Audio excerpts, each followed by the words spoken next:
Fala galera, beleza? Tudo bem com vocês? Sejam muito bem-vindos ao canal DR Geek, Cairo aqui, e hoje a gente vai estar falando sobre o capítulo 1141 de One Piece. Bem pessoal, o capítulo começa exatamente onde o último terminou, engraçado, não é isso?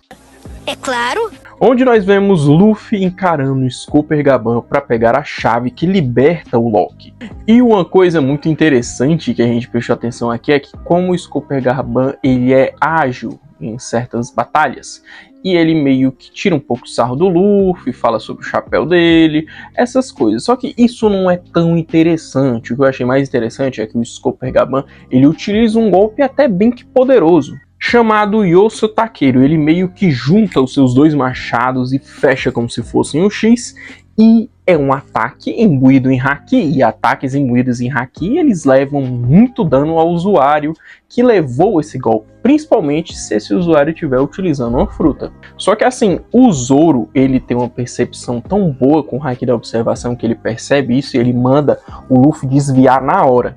Sendo que isso me lembra muito quando o Kaido ia levar um golpe do Zoro e a Big Mom pede para ele desviar. Se ela pediu para desviar, porque aquele golpe realmente era muito forte, e aquele golpe ele deu um certo dano no Kaido.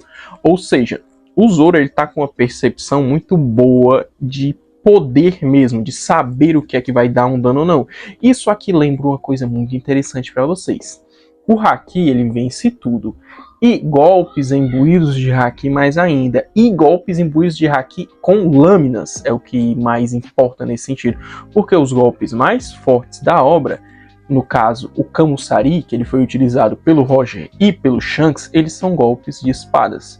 Ou seja, guardem essa informação. Quem é espadachim tem uma certa vantagem. Depois disso a gente vê o Zoro se unindo ao Luffy nessa batalha e o Scooper Gaban simplesmente desiste. Ele meio que estava fazendo um teste, porque você vê um certo flashback dele conversando com o Shanks e o Scooper Gaban dizendo que não poderia confiar nele assim de primeira. E esse flashback eu não prestei muita atenção, mas ele é provavelmente quando o Shanks estava ali em Elbaf, quando ele foi atrás do próprio Bartô. Ele meio que fez ali o Bartô ser derrotado, destruiu o navio dele com o Yasop, na verdade destruiu o navio do Bartô, fez o Bartô engolir um certo veneno ali para provar que ele era merecedor da tripulação dele, só que aí depois o Yasop deu um tiro, destruiu o navio, acabou a tripulação, acabou o Bartô Clube.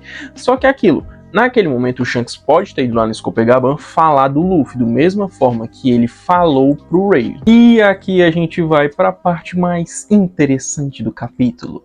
No último vídeo nosso sobre One Piece, que provavelmente ele ainda não foi ao ar porque eu estou com preguiça de editar, eu falo que o Loki meio que talvez não tenha sido um vilão, certamente. Talvez o Rei Herald quisesse vender Elbaf para o governo mundial. Talvez o Rei Herald é quem fosse o verdadeiro traidor. E esse capítulo tem algumas informações que reforçam isso. Até porque o objetivo do Shamrock é levar as crianças de Elbaf para Mighty Joe. Ele quer que as crianças de Elbaf vão lá para reforçar o exército dos dragões celestiais, porque assim, os gigantes, eles, entre aspas, são a raça mais poderosa, até porque eles têm um grande upgrade de força em relação às outras.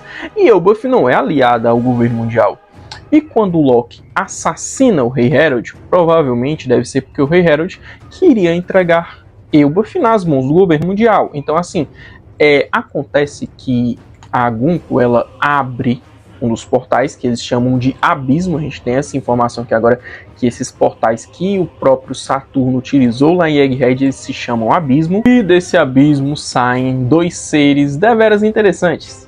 A gente tem o Sam Sommers, que é da família do Sam Shepard, que ele meio que parece um cara mais velho, um cara gordo, parece aquele tiozão do churrasco, aquele cara que trabalha muito durante a semana e só quer saber de comer. Então ele tem uma aparência ali meio gorda, meio tiozão, na verdade. E a gente também tem o Sam Kirinhan, que ele também é um cavaleiro sagrado junto com o Sam Sommers, e parece que ele está com a sua forma híbrida ativada. E detalhe, pessoal, essa forma dos cavaleiros sagrados, você vê tanto os Goroseis, quanto esse cavaleiro sagrado, o Sam Shimmer, quanto a própria Cerberus, que é a espada do Shamrock, elas estão despertas. Você meio que percebe que eles têm aquelas nuvens em volta.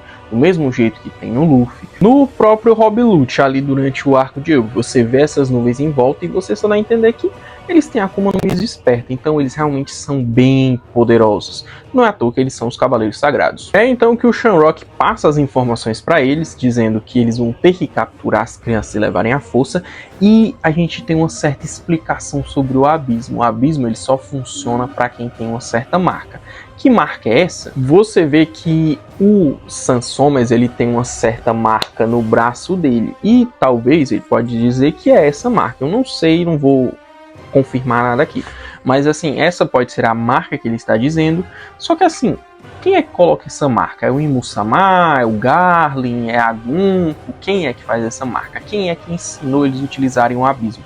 Porque só quem tem a marca pode passar pelo abismo. Isso é meio estranho ainda, não tem tanta informação sobre isso. E eles falam que eles vão ter que levar as crianças de navio, que vai demorar muito para eles chegarem lá em Meridior nessa brincadeirinha. E o Sommers diz lá pro Shamrock que ele precisa voltar para Meridior, que Meridior está em uma situação grave.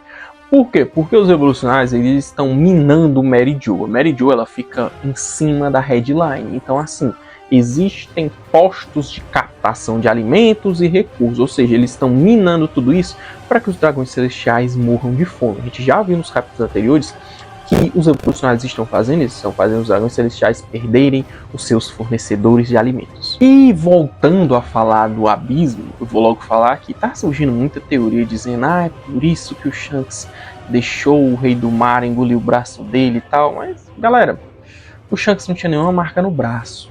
Então meio que é estranho, né? Dizer, foi por isso que ele tirou. Não, já não esquece isso aí, não fala disso, nem inventa não, porque surgiu essa teoria aí no Discord aí de uma galera, mas realmente isso não faz o menor sentido. Até porque perde toda aquela conexão dele dizer que apostou o braço da nova geração, que apostou o braço do Luffy, todo aquele sentido de mostrar pro Luffy como o mundo é cruel e por isso que ele ficou daquele jeito, pra tentar salvar o Luffy. Então, tipo, você joga tudo isso na merda, se foi isso que aconteceu. E outra, se era por causa disso, porque ele mesmo não foi lá e cortou. Então, tipo assim, então apagou a marca, tentou um jeito de tirar a marca, cortar a pele, entendeu? Tipo, não faz sentido. E no final do capítulo, com um olharzinho sádico, porque vale lembrar, não é porque eles foram engraçados no capítulo que eles são boa gente, não, galera. Lembrem-se, os dragões celestiais, os cavaleiros sagrados, não prestam pra porra nenhuma. Ou seja, ele dá um sorrisinho sádico dizendo, façam disso um jogo. Negado, vocês estão entendendo que eles vão sequestrar crianças? Eles vão sequestrar crianças e levar para ser meio que escravo deles. Então, tipo assim, não é nada bom, é ruim, eles merecem ser fodidos. Então, assim, essa galerinha que vai ficar, que no caso talvez a Gunko também fique, porque só quem vai voltar, se não me falha a memória, é o Shamrock. Então vai ficar a Gunko, o Sommers e o Kirinhan. Esses três vão ficar lá em Elbaf e provavelmente vão lutar com Luffy, Zoro e Sanji, ou Luffy, Zoro e Jinbe, ou Jinbe, Zoro e Sanji, e o Luffy vai ficar só olhando. E vale lembrar do Loki. O Loki, ele vai se libertar. E eu tenho quase certeza que ele não vai ser um vilão, ele apenas vai ser alguém que foi incompreendido e culpado pelos crimes do seu pai, o Rei Herald. E pessoal, o vídeo foi esse, espero muito que vocês tenham gostado do capítulo. Se vocês gostaram, se inscrevam no canal, comente o que você achou, curta o vídeo, encaminhe isso para um amigo se você tiver um. Valeu, falou e até a próxima.